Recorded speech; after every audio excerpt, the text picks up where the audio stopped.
friend Chris wanted to see one of the worst gearboxes I think that I've been into. This is for a Scar L, and we're going to definitely switch out the gearbox shell, some other parts in here. Basically swap out.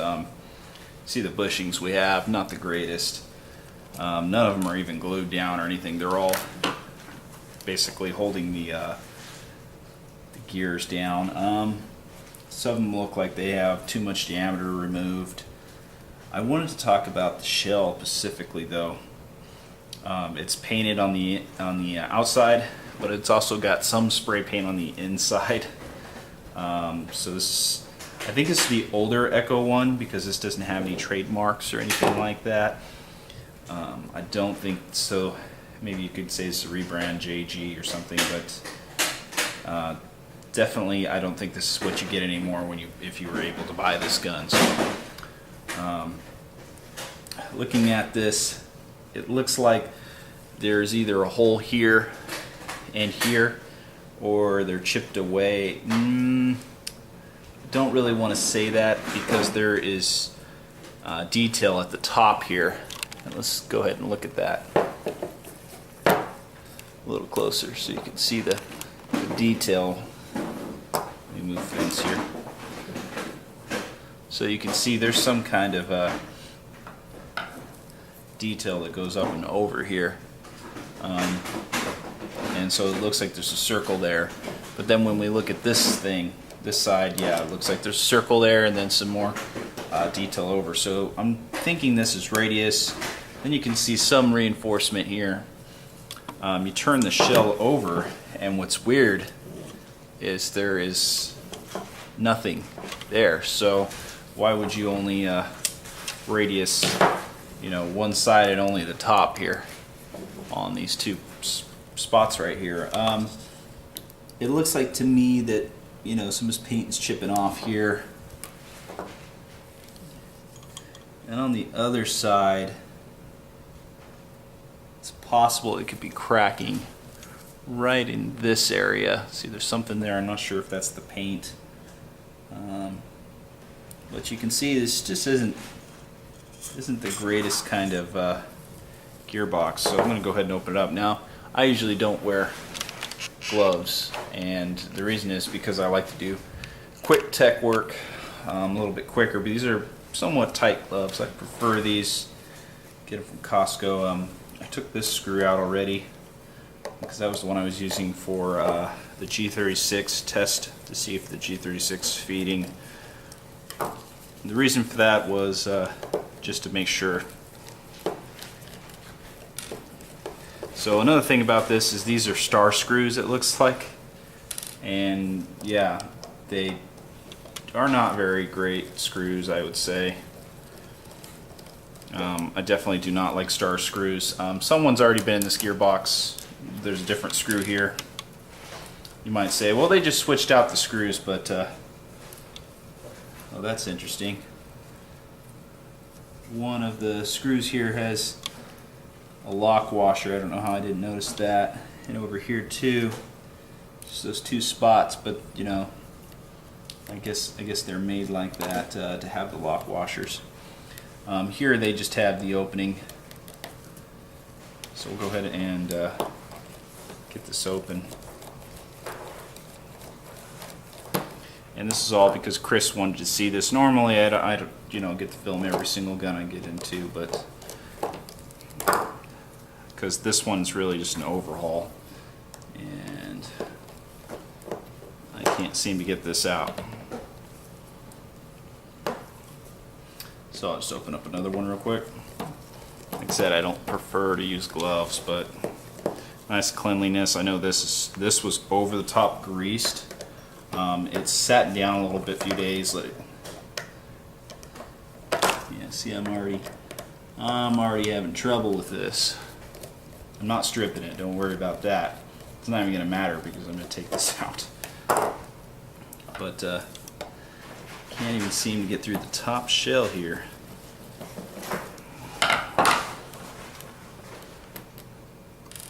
It's just because these threads aren't the greatest in the world. So I just get my fingernail underneath it, push up and then just keep turning. And that's one way to get it out if it will not continue to come out.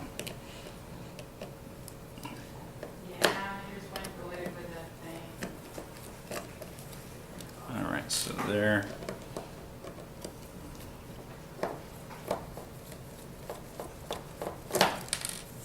And there. Alright, so we're going to get into the gearbox now. Kind of want to zoom up here.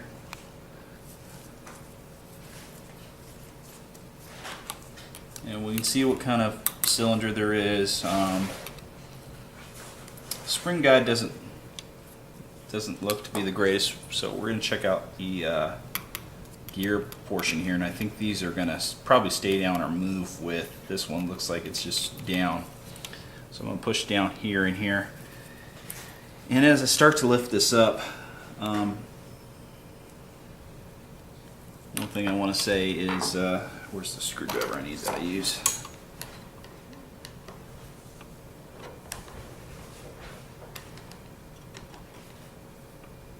You can just see that some of the bushings are probably not going to stay down. I like to push these down because then all the shims stay in place and everything lifts up. And some people just, yank it off as quick as possible. And the front here is really locked down. There you go. You can just feel it tighten up. So I'm going to go ahead and lift this off.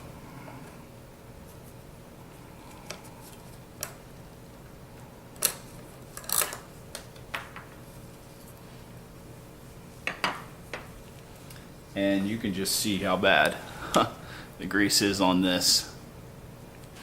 What is that? It's not, I want to say it's frog grease or something. It's so green. It's pretty bad. So all these, this thing may have been, yeah, the shim looks like it's just, it's been pressed down too much. All these shims look like they've been pressed down too much. That might be because the bushing came in and put some pressure on that. But you can see how the grease is black. And this is not the worst. When I got into this, it was everywhere. This is the second time being in here, just simply because I looked at it first. We can see here's the tap-up plate and the air nozzle. So this is a custom air nozzle. If you're wondering what size, and see here it already looks like this is chipped so easily. Yeah, might still be usable though. You can just see the grease is just pretty much disgusting. I mean, I almost want to say it's poo, it's diarrhea, that's what it is. We've got a delay clip in here. Let's just go ahead and start pulling up things. People like to see things, so there we go. I did notice when I first looked at this that the bevel gear has some wear on it, and only in certain sections, not completely around the entire bevel gear, so that means that the motor height, or it kind of tumbled down on the pinion. Some kind of adjustment, but other than that, this is still usable. It says X on the gear, and we've got another X here. And man, this is just some bad, nasty grease. Just look how black that whole section is right there. Go ahead and pull this off. And the piston is in pretty good condition. There's a little bit of wear in the pickup, but that's really nothing to be concerned about. Just looks like one of those plastic, maybe JG type pistons. And the cylinder head seems to be custom to. This might be a little longer than I'm used to here. As far as the seal goes, get instant compression. I mean, I can't push. So that's without checking the tap-up plate with the air nozzle. We already know there's no O-ring in here, or at least I do. So that's not going to be that great of a compression there. To note something different here, the reinforcement in this area, this is thicker right here. The tap-up plate goes across the top, but this is thicker, and you can see it loops down right here and it comes up. And this is for the front of the shell, so you're getting a little bit more I want to say reinforcement on this. Now, looking at this, the contacts look to be in great condition. Everything on the spring here looks really good too. Spring on this looks great. I mean, there's some parts in here that are alright, pretty good. Oh wow, look at all the grease there, and the overwhelming amount of grease on here. Now I will say this is the third sector gear that I have seen fractured. There's another fracture, I think it's, yeah, it's right here. It's roughly in the same area, it seems like. I want to say it almost goes all the way to the other side. That's how bad it is. These teeth are a little round at the top, they're not sharp. And you can see that there is 1, 2, 3, 6, 7 holes drilled out here. Unless this is casted, I'm not real sure. But right here there's just a fracture. See if we can get a zoom up on there. My hands are just so bad. Right here is where the fracture is. So we can see how bad that is. It's just pretty darn greasy. Pretty darn greasy. I'm trying to pull this up, and this looks like this is just shimmed by this piece, I want to say. And wow, this is just getting really sticky. I'm in a sticky situation,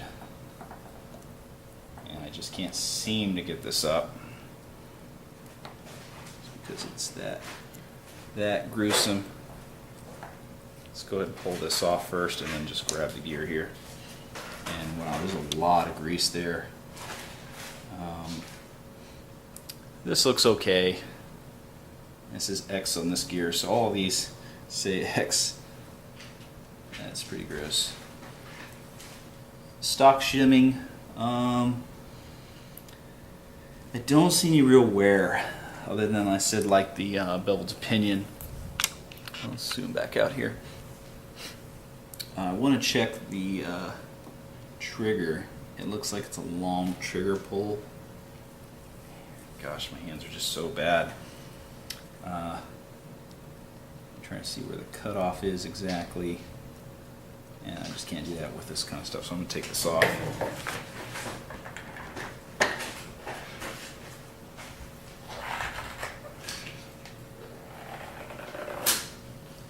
Yeah, it's pretty gruesome, so go ahead and pull the trigger here, and you can see that that's a hell of a long trigger pull. You're almost pulling the trigger completely as maximum as far as you can. I do say a lot, don't I? Right here, you can see the back of this position of the trigger. You're going to see it hit in here, and that hit keeps it from going enough forward so the trolley can't really touch too well, making this probably not shoot very well at all.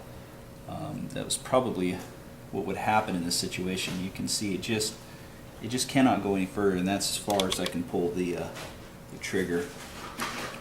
And just to show that that's not a cutoff problem. See, that's as far as it can go. Now the cutoff, let's see if I pull this slightly.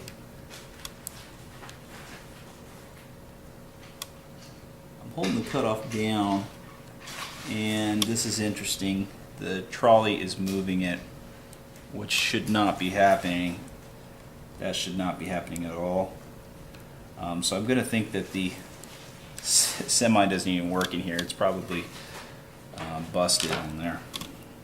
I want to take a closer look. Yeah, we want to see, right? So I'm going to go ahead and try to get this off without shooting the spring. I'm only going to use one hand.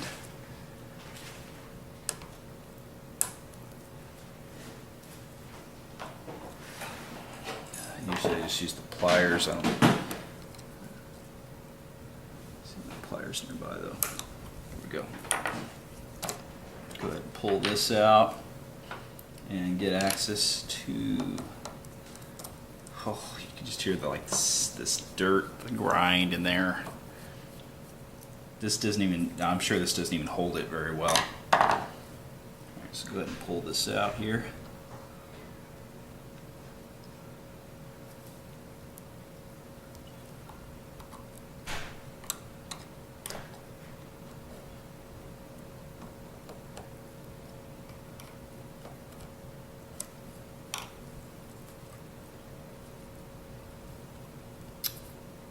And it doesn't look like that. It looks like position of the trolley is what's going on here.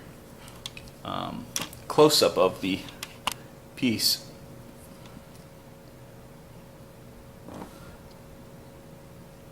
So it just looks like a position of the trolley is what's making that happen. You could shave the arm down a little bit on either one of these.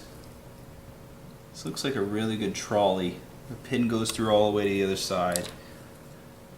Contacts look good. They're just a little too far. One contact is further than the other, which we'll see right here. See, one contact is longer than the other. Just not the greatest. That's really not good. So. It's not going to give a very good contact to touch. As far as the cutoff lever seems to come up far enough in the fourth quadrant, fourth lower right. So that looks good. Everything else looks good in here. And like I said, there is some kind of paint. You can see that there's some blackening around the areas. And it's just like they didn't really seem to care that there's some black paint getting in there. And I want to say this metal looks like pot metal to me. I mean, I should just say it, I guess. It's pot metal, right? Here's the spring. It's kind of leaned to one side, but that doesn't really matter. These usually can just re-stretch out. Here's the spring guide. Pretty solid. This is very heavy spring guide. You can just hear how heavy this is. Probably one of the heaviest spring guides I've ever felt. I mean, that's wow. But no ball bearings, and no ball bearings here. You know, looking at the piston,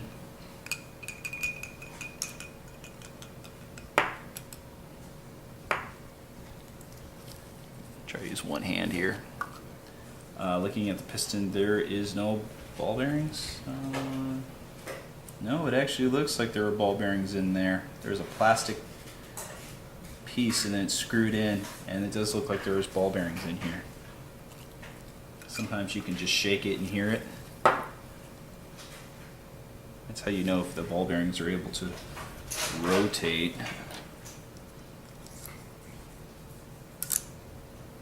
I don't know, let's go ahead and open this and see if there really are. I mean, I don't hear ball bearings, it just looks like maybe there's a possibility that they're down there.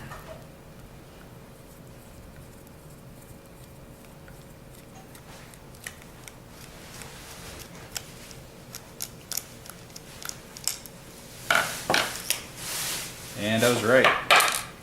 But you can't hear them. They're probably lodged a little too much into the... see, there's the metal right here for the release tooth. And sometimes that comes up too high. If you look down your piston, you can see it comes up a little bit more, and that could be pushing on your bearings, holding them in position. So sometimes this won't actually rotate very well as the spring's in there. And what you can do is cut down, sand lightly around these whole areas on the pieces, and then put the mint back in there, and you should hear the little bit of rattle and movement. So looking at the piston head, 6 holes. There's not really too much to say about the piston head. This is on here pretty hard. And man, look at that. Oh gosh. Now, why is this one of the worst gearboxes I've been in? I don't normally go into a lot of low-cost guns, so some of the D-boys I've been in haven't been this bad. With the grease is just, phew. But other than that, not too shabby, I guess. I don't like the shell; it's not up to my standards. Trigger contacts, just definitely not going to get a very good solid connection. It's not going to be reliable.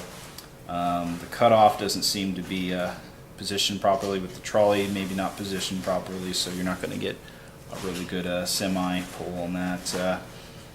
Semi's probably unreliable. Sometimes the fracture in the sector gear, it doesn't rotate very well around the spur gear. I've seen them stop. It just depends on how much wear there is in there. They get stuck where you have to push, and then it's harder to turn it. Bevel gear's a little messed up, but all in all, probably one of the worst I've been into, but not the worst, hands down. It's just not gonna be up that alley. So I'll catch you guys later. If you liked seeing the internals, give a thumbs up. We'll see more stuff like this.